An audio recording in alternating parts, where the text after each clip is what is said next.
Welcome back to UnKind TV, everyone. I'm Martha, and tonight I will be discussing The Real Housewives of New York City, Season 12 finale, Viva La Dysfunction.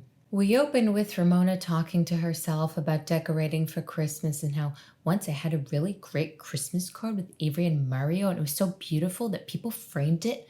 But that's over now. That's over. It's in the past. Sonja is complaining to her interns that the other ladies obviously see her invite to her drag queen bingo event and they choose not to RSVP. And as she puts it, you know you're coming, so just say yes. Leah is boxing with Martin, my favorite character of the season. We get to see him one last time before the season wraps up. Heroes are made, not born. You know how heroes are made? Take a diamond and cut it in half. And now Luann is working on her new song, Viva La Diva. I am going to blow my voice out tonight, just for the record. Between Martin and Luann, I'm going to have to go on vocal rest. Apparently, Viva La Diva was written by Barbra Streisand's songwriters. How do you go from The Way We Were to Viva La Diva? Is Barbra Streisand embarrassed to be associated with this? Miss Streisand, Luann de Lesseps will be performing a song written by your songwriters. It's called Viva La Diva.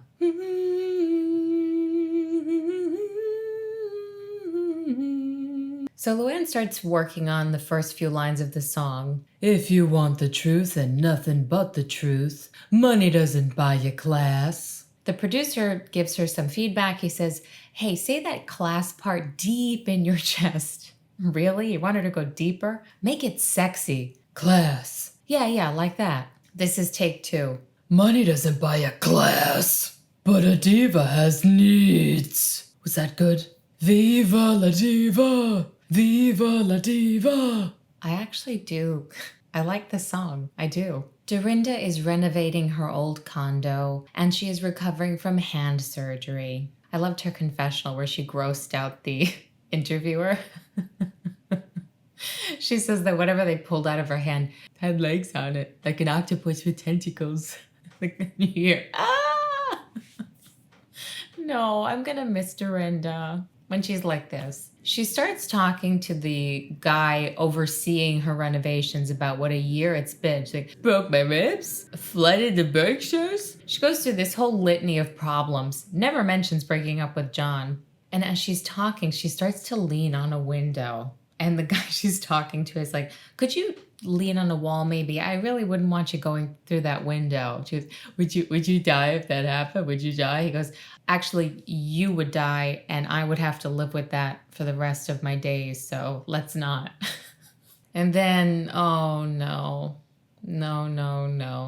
Dorinda says, I think 2020 is going to be a good year. Didn't we all, Dorinda? Didn't we all? Dorinda thinks she sees a coin on the floor. It's a shiny object. She picks it up. Oh, is this a coin? Richard sends me coins. Richard always sends me coins. It's his way of sending me messages. The guy goes, actually, it's just a flat metal circle with no face on it. It's not a coin. And that was our omen for 2020. Is that a coin? A sign from my dearly departed loved one? No, it's just a shiny object. A round metal piece with no face on it. That's 2020. Sonja is showing Ramona how much work she has done in the townhouse because now she wants to sell it for good. She says, and I actually teared up, it's time for a new family to live in this house. She talks about how her daughter has grown up. She doesn't need all the space. It's really time to progress with her life and let go of the memories. And Ramona's like, I am so proud of you because I was attached to my apartment. And you're even more attached to this townhouse than I was to my apartment. And we are L&L, baby. Living life. And then Ramona decides to have a really awkward photo shoot on the rug. Now Leah is going with her mom and her daughter to make gingerbread houses. Very festive, very sweet. We learn that Leah is planning a trip to Jamaica with her daughter, and her mom makes a suggestion, and I like that she says, if you want to hear it, I notice I am much more receptive to people's suggestions if they say to me first, are you open to hearing this? I'm much more open-minded when they do it that way. Slip it in. Her suggestion is no phone. I think that is sound advice in any situation at any time. Other than matters of safety, we would all be better off without our phones. I know they are a necessary evil, as I'm filming on mine right now, but this was a good reminder to me to allow for more no phone time. What I didn't like is that Leah and her mom got into a little bit of a tense discussion that I would consider slightly inappropriate to be having in front of Kiki. Leah says, you have to support me no matter what. And she mentions that her mother recently told her go to hell. Her mother says, well, what did you say to me before that? She goes, fuck off. And you see her daughter smirking and laughing, but I don't think that sets a very good example. I'm not criticizing Leah's mothering. I think Leah really loves Kiki very much. I think she's a very devoted mom. I just worry when I see these things because I can hear Kiki saying the same words to Leah in a couple of years.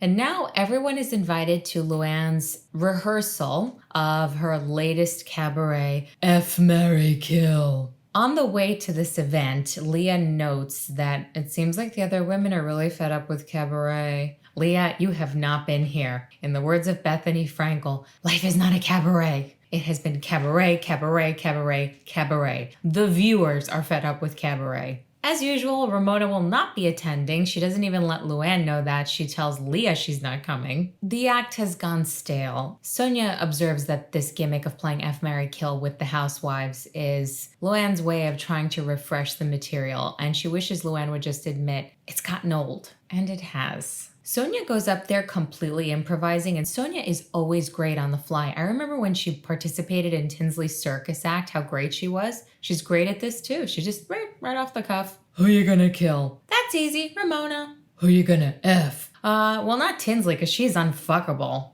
I'll marry her after she's divorced. She'll have a lot of money. I guess I'll fuck Dorinda. Leah really enjoyed the performance, and Leah says, I'm glad Ramona's not here. I can chew gum and talk about my vagina all I want. Luann says, we all know Ramona loves to support other women except me. And then we get a sneaky commercial for this app. I don't like when Bravo does this to us. It was woven into the storyline a little bit better than that atrocious commercial for that movie last season. Remember Dorinda and Sonja went to go see, what was it, Hustlers? Something like that. And it was so in your face. Wow, that was a great movie. I'd love to take my girlfriend to go see that. This was annoying. It's filler. If I'm watching the show, I shouldn't have to see a commercial in the middle of the show. Sonja starts complaining that she let herself go. She feels a little bit overweight. She wants to get in shape like Luann. And Leah's like, I have this amazing app. Here, look at this. We can just choose a day. It tells us what activities and what classes are available.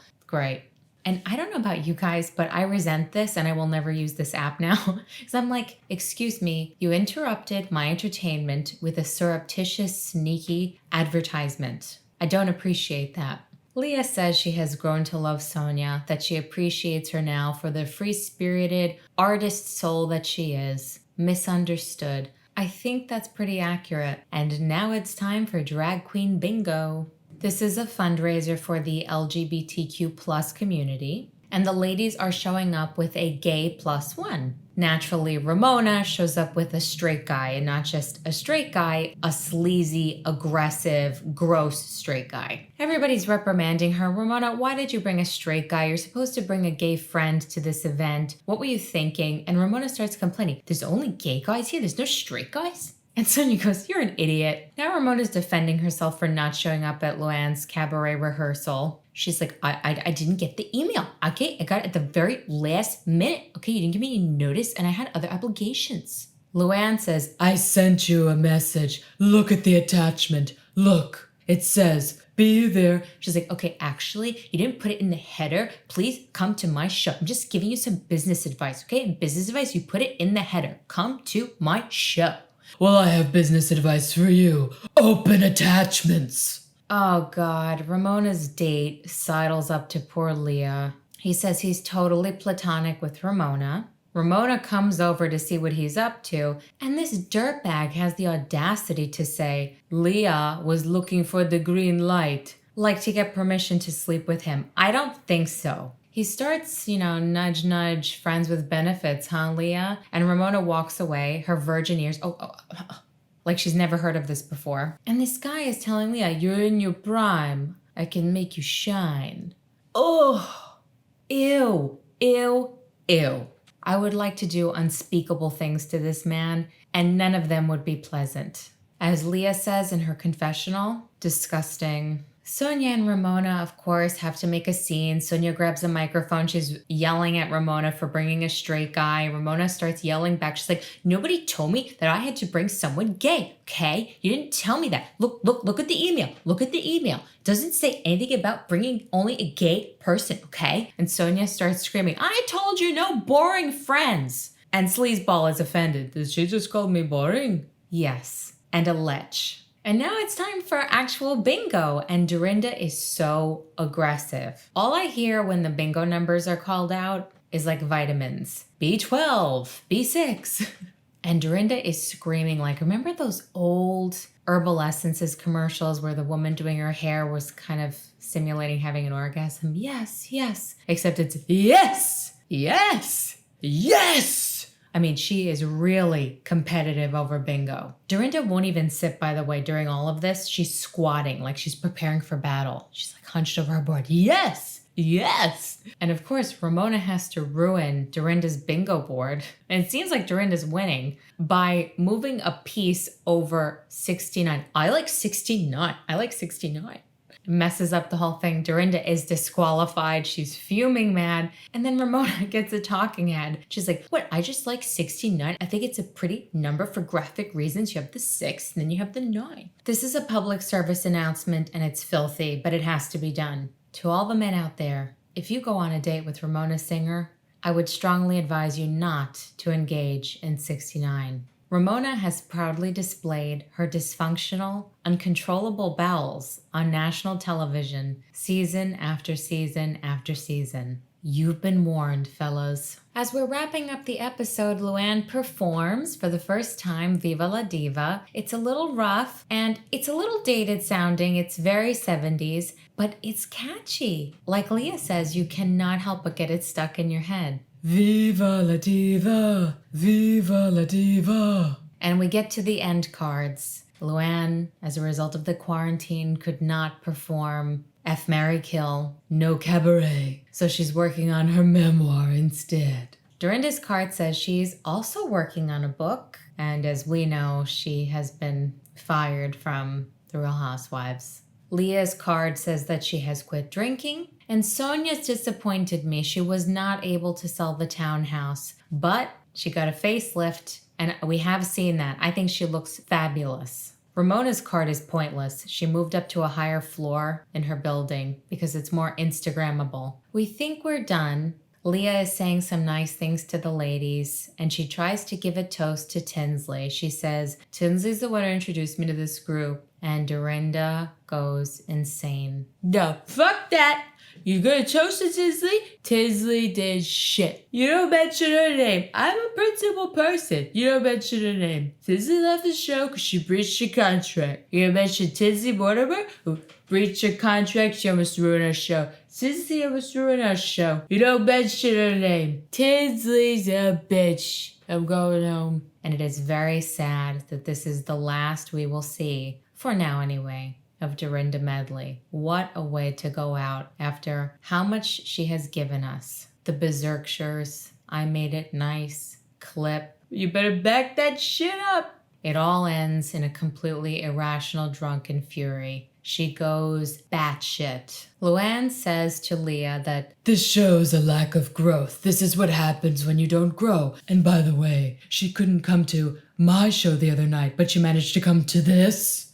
Oh, speaking of growth, I see Luann is still a raging narcissist. She didn't come to my show. This was so hard to watch because it was Christmas, and little did we all know. We were socializing, we were hanging out, carefree, and just around the corner was the big lockdown. Do you guys also get emotional when you see the Housewives just before the pandemic hit? Because it really bothers me. I'm like, oh my God. Isn't it even hard to imagine life before COVID now? But that's how we end the season, and I'm very much looking forward to the reunion. Apparently, they were able to do it in person, socially distanced, so that will be interesting. This is all new for the Housewives. We've seen reunions on Zoom. Not bad. We'll see how it goes with a little social distancing. I will be back to discuss the Real Housewives of Beverly Hills reunion part 2, and of course, I will be covering the Real Housewives of New York City reunions. Thank you so much for watching. Please give this video a like and subscribe if you haven't. I always love to hear from you, so let me know in the comments what you thought of the finale, what you thought of this season. In my opinion, this was the worst season of New York to date,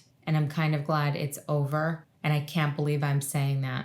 Let me know what changes you'd like to see. Remember, you can follow UnKind TV on Instagram and Twitter. And if you're looking for more information or how to support the channel, you can find that in the description box below every video. Take care, and I'll see you soon. Bye.